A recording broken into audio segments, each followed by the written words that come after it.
Olá, galera! A aula de hoje nós vamos dar continuidade à morfologia e a classe gramatical será adjetivos. Bem, o que são adjetivos? Palavras que caracterizam substantivos, que qualificam substantivos. E existem 4 classificações para eles. Ou eles serão simples ou compostos, ou ainda primitivos ou derivados.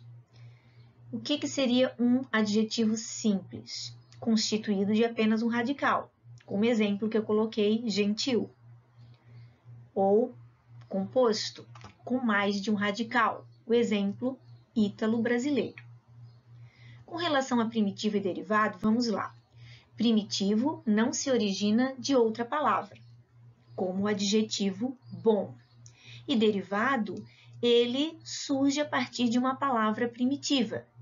Exemplo, bondoso. Bondoso vem de bom, ok? Agora, com relação à locução adjetiva. O que é uma locução adjetiva? É uma expressão constituída de uma preposição mais substantivo com valor de adjetivo. Coloquei 2 exemplos aqui. Material de guerra. De guerra é sinônimo de bélico, do adjetivo bélico. Doença em estômago. Em estômago significa gástrica ou estomacal, ok? Com relação a adjetivo pátrio. O que é o adjetivo pátrio? Refere-se a continentes, países, regiões, cidades e municípios, expressando a nacionalidade ou a origem de um substantivo, tá?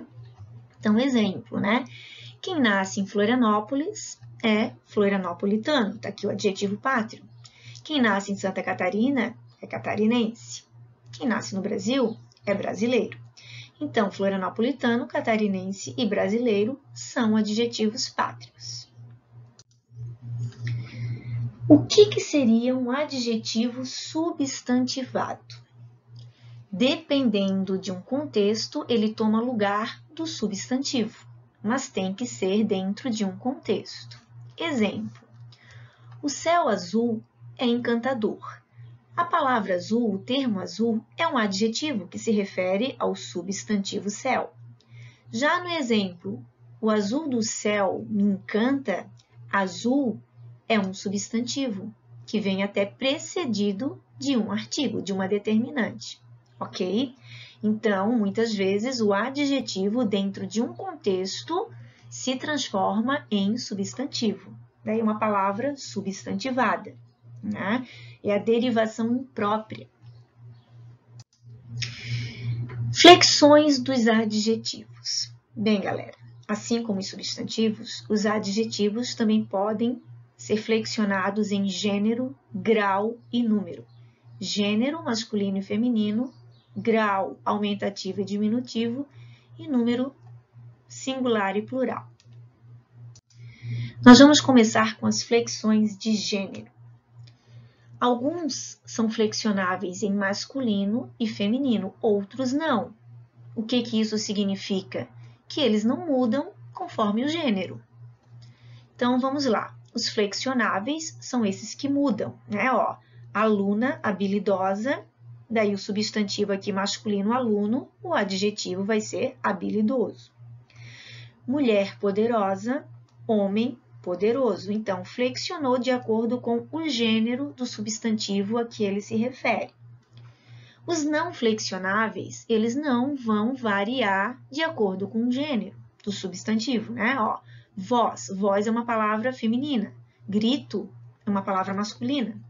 Voz estridente, grito estridente. Não alterou o gênero do adjetivo. Noite, noite é uma palavra feminina. Dia é uma palavra masculina. Noite interessante, dia interessante. Também não houve alteração aqui de gênero do adjetivo, ok? Flexões de grau. Então, aqui, ó, nós temos 2 situações. Eu posso ter o grau comparativo e o grau superlativo. Vamos ver agora. O comparativo. Eu tenho 3 situações. de igualdade, de superioridade e de inferioridade. É quando eu tenho dois elementos e faço uma comparação entre eles, né? Então, aqui, João é tão inteligente quanto Marcela. Então, tão quanto, tanto quanto, como, eu estou fazendo uma comparação de igualdade entre João e Marcela. De superioridade, Mercedes é mais determinada do que a irmã. Mais, né? Então, mais seria superioridade. Também faço essa comparação entre dois seres, Mercedes e a irmã. E de inferioridade, Elsa é menos tímida do que Vera. Menos inferioridade, fazendo aqui a comparação entre Elsa e Vera. Observem que eu coloquei essa preposição do aqui entre parênteses, né? Do que. Isso significa que eu posso usá-la ou não, ok? É opcional. Bem, com relação ao grau comparativo, eu tenho a primeira observação a fazer. É que há formas sintéticas para o grau comparativo de superioridade ou inferioridade no que se refere aos adjetivos bom, mal, grande e pequeno, né? Que são correspondentes em melhor, pior, maior e menor. Então, o bom se transforma em melhor, o mal em pior, o grande em maior e o pequeno em menor. Aí o correto é: este procedimento é melhor do que o outro. Meu desempenho foi pior do que o seu. A falta de segurança é maior do que a de saneamento básico. Ok? Continuando. A observação 2, em relação ao grau comparativo, é a seguinte. As formas analíticas, constituídas de duas palavras, né?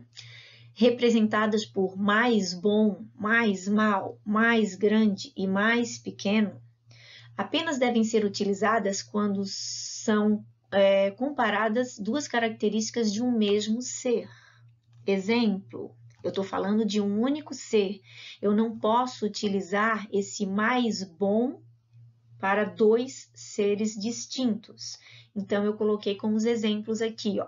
Pedro é mais bom do que esforçado. O garoto é mais mau do que esperto. Aquele cão é mais pequeno do que bravo.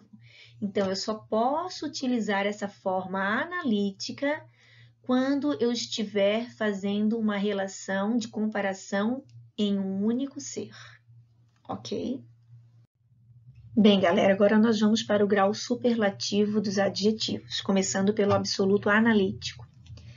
Analítico é constituído de duas expressões. Então, exemplo aqui, Tânia é muito magra.